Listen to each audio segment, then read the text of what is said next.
안녕하세요, 혁명입니다. 이번 시간 여러분과 분석해볼 종목 현대바이오 되겠습니다. 자, 현대바이오 지금 시간에서 난리가 났는데요. 자, 시간의 하한가를 기록하고 있는데 어떻습니까? 지금 시간의 하한가 25,000원에 지금 24만 주가 걸려있죠. 자, 여기서 밑으로 쭉 빠지는 건데 도대체 뭐 때문에 이러느냐. 자, 현대바이오 주주님들께서는 모두 다 알고 계시겠지만 지금 현대바이오 회사 측에서 지금 공식 홈페이지에다가 이유를 밝혔거든요. 한번 보시면서 거기에 대한 이유 분석, 그럼 앞으로 어떻게 될 것인가에 대한 대응까지 전부 다 찬찬히 말씀드려 볼 수 있도록 하겠습니다. 지금 현대바이오 측에서 이런 공고문을 냈어요. 자, 이런 공지. 자, 제프티. 자, 이런 공지. 제프티에 대해서 식약처의 긴급 사용 승인이 늦어지는 것에 대해서 주주들의 항의에 대한 공식적인 발언을 했거든요. 그런데 결과적으로 이런 공식적인 발언이 긴급 사용 승인이 안 되는 것이다 라는 확정적인 발언과도 유사하게 주주들한테 다가왔기 때문에 지금 바로 품에 일어나면서 하한가에 무려 25만 주 지금 박힌 건데요. 한번 내용들을 한번 저랑 같이 꼼꼼히 한번 살펴보시고, 자, 지금 식약처가 문제가 굉장히 많습니다. 사실 식약처 문제가 많고 여기에 대해서 자, 다른 네이처셀 같은 경우도 좀 문제가 많은데요. 우선 내용 먼저 한번 검토해 보실게요. 자, 우선 제프티의 임상시험 자체는 무엇인가? 그 정체성에 대해서 하나 요점 다해서 질문하고 답변을 다 달아놨거든요. 우선 제프티의 임상시험 같은 경우는 특별법상 긴급사용 승인을 위한 임상시험. 여기서 중요한 거는 특별법상 긴급사용 승인을 위한 임상시험이라는 거죠. 자, 그래서 쭉 진행이 됐었어요. 그런데 시작처 쪽에서 뭐라고 얘기했습니까? 특별법이 아닌 긴급사용 승인을 위한 임상시험으로 바꿔달라고 얘기를 했어요.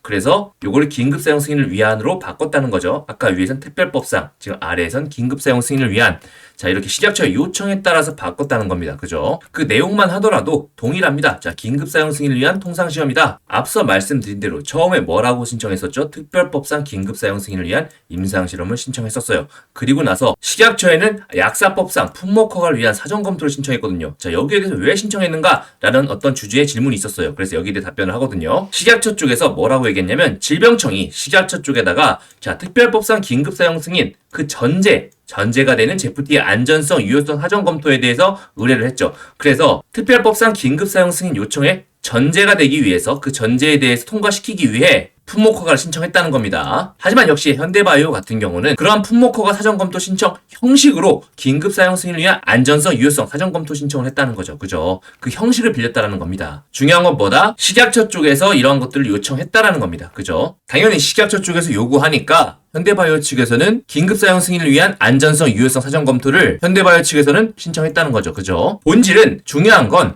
품목허가를 위한 안전성, 유효성, 타당성 검토 신청은 그 형식일 뿐 신청한 것은 무엇입니까? 특별법상 긴급사용 승인을 위한 사전검토 신청이다. 즉 형식을 빌어왔다. 식약처 쪽에서 이런 것도 요구해 왔으니까 그 형식을 빌어서 제출했다는 거죠. 근데 이제 와서 식약처 쪽에서 뭐라고 합니까? 특별법상 긴급사용 승인을 위해 국내 개발 치료제 같은 경우는 해외 개발된 치료제와 달리 지금 해외와 국내를 다르게 차별하고 있는 거죠. 특별법상 긴급사용 승인을 위한 안전성, 유효성에 대해서 사전 검토를 할 수 없다라고 하고 있어요. 자, 본인들이 지금까지 신청하고 조사하고 계속 하고 있었는데 자, 할 수 없다라고 하면 무엇입니까? 보통 법안 같은 경우도 형식 자체가 위반될 때는 보통 각하라는 걸 하고요. 본안에 들어가면 기각을 하게 됩니다. 그죠?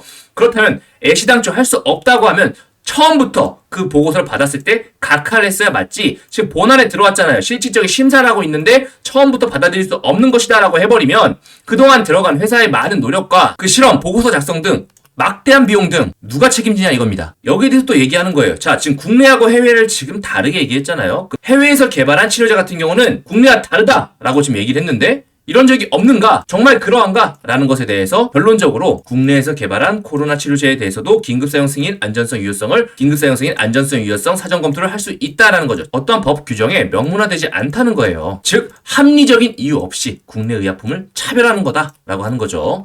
그래서 지금 현대바이오 측도 지금 기가 막히고 코가 막히는 거죠. 굉장히 답답할 겁니다. 정말 합리적으로 납득하기가 굉장히 어렵습니다. 자, 오로지 외국의 의약품만 가능하다. 자, 그런 명문화된 규정이 없단 말이죠. 항상 예전부터 문제가 되었어요. 식약처 쪽에서 항상 명문의 규정 없이 본인들의 자의적 해석만으로 계속해서 심사 단계에서 거절시켜버리고 그 이유조차 납득할 수 없는 방식으로 계속 시간을 끌면서 결국은 거절해버리는 행태가 지금 계속되고 있단 말이죠.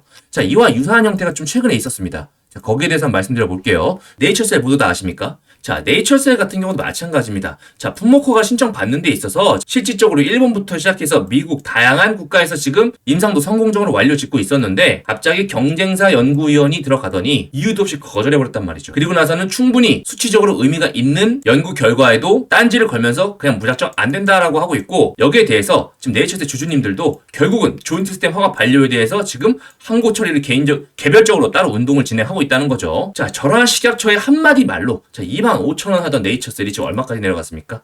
6,000원, 7,000원까지 4분의 1 토막이 났단 말이죠. 저희 주주님들이 합리적이지 않은 분들이 아니에요. 정말 합리적이고 마땅한 그런 마땅한 부작용이라든가 다양한 게 보여진다면 모두 납득을 하겠죠. 하지만 네이처셀도 마찬가지고 지금 현대바이오도 마찬가지고 자꾸 납득할 수 없는 이유를 갖다 들이대면서 거절을 하고 있자니 지금 아주 환장을 누르시라 이겁니다. 현대바이오 측에서도 이번에 철저하게 준비해가지고 식약처 쪽에 확실히 같이 적극적으로 대응하지 않으면 결과적으로 이 모든 피해는 주주님들께 다가온다는 얘기죠. 그래서 앞으로의 현대바이오 측의 철저한 대응 무조건 필요할 것으로 보이고요. 여기에 대해서 지금 네이처셀 같은 경우도 그 경쟁사 대표가 식약처의 심사위원으로 참여했어요. 즉 현대바이오 제프티 관련해가지고 외국 회사의 로비라든가 경쟁사의 다른 의혹도 제기되고 있거든요. 자, 그런 부분까지 전부 다 명백하게 다 하나하나 샅샅이 밝혀야 될 텐데요. 우선 그런 의혹은 의혹이고 지금 일은 벌어지지 않았습니까? 중요한 건 우리의 대응이겠습니다.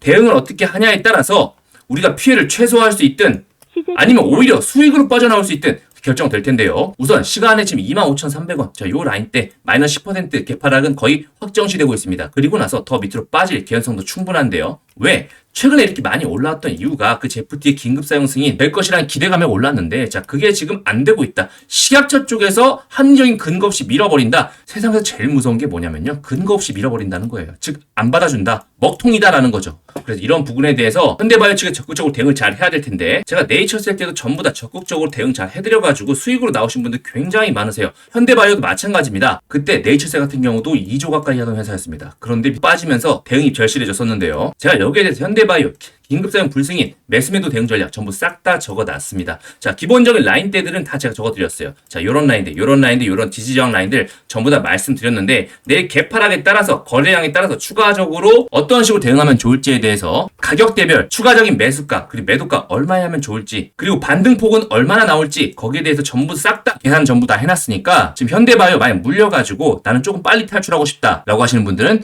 꼭 받아가시기 바라겠습니다. 자, 받아가시는 방법은 우측에 보시는 010-7625-3168로 현대바이오 자료집이라고 적어서 문자 남겨주시면 제가 전부 다 보내드릴 수 있도록 할게요.